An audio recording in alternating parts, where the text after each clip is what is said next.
Today I'm installing a new P-trap in my sink, underneath my sink in my bathroom. Had a problem with the existing ABS system that was here. It was just a fixed system, and it's hard to see, but there was a little cap here on the bottom, and it broke and when I tried to unscrew it. And so I had to cut away this whole assembly and put a new P-trap in, and that's what I'm in the process of doing right now. I'm going to show you what I had to go through to make this happen. It wasn't easy. I had to make 2 trips to the hardware store, but I finally got all the pieces dry fitting together, and it's time to glue and screw some parts together. I'm going to show you what I'm going to do here.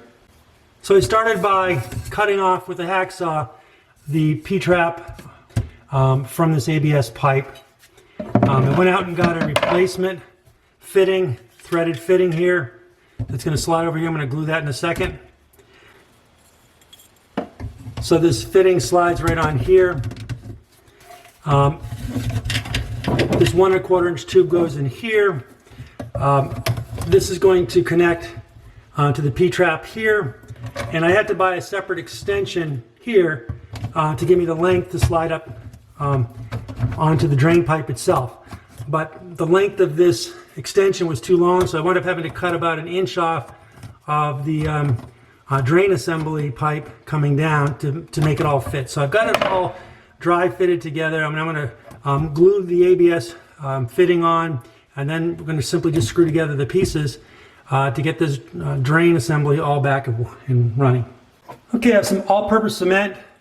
I've made sure that this extension of the pipe is clean. Also in here as well. You don't want to use a primer material for this ABS material, so all we're going to do is just put a little glue around the edges of the pipe and on the fitting.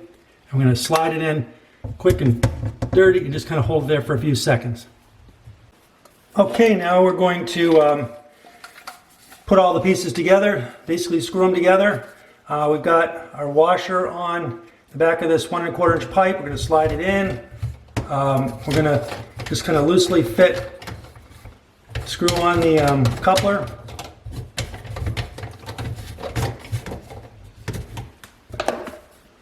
We're going to take our rest of our P-trap assembly,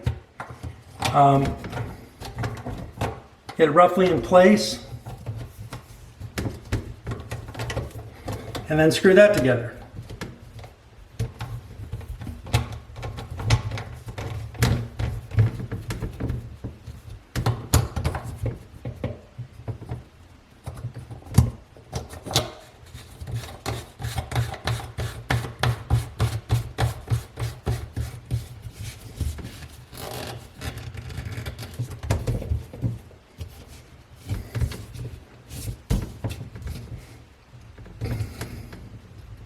So most of these you just have to hand tighten. You don't really need pliers or wrenches or anything. Don't want to over tighten it. We'll just tighten up this last fitting on the ABS connection. And I'll give it probably a couple hours here before I actually test it out. But I suspect I won't have any problem. Anyways, that will hopefully solve my issue, and now I definitely don't have any sediment or material sitting in this assembly here because it's all brand new. Okay, I've given it about 2 hours now to let the cement set up on the ABS joint. Really didn't have to wait that long. That's only if the pipe is going to be under pressure, which it's not here. It's just a drain pipe. But again, I give it 2 hours to let that glue or cement all set up. And now I'm going to give it a shot here. I'm going to turn the water on, make sure I don't have any leaks, and we'll take a look. Well, after running it for a couple minutes, I see no water droplets on the bottom of the cabinet. All the fittings look dry. So I think I've got this problem licked. So hopefully you found this video helpful. If you did, hit the like button. If you like, also subscribe to the channel, hit the little bell so you get notified when I come out with another home improvement video.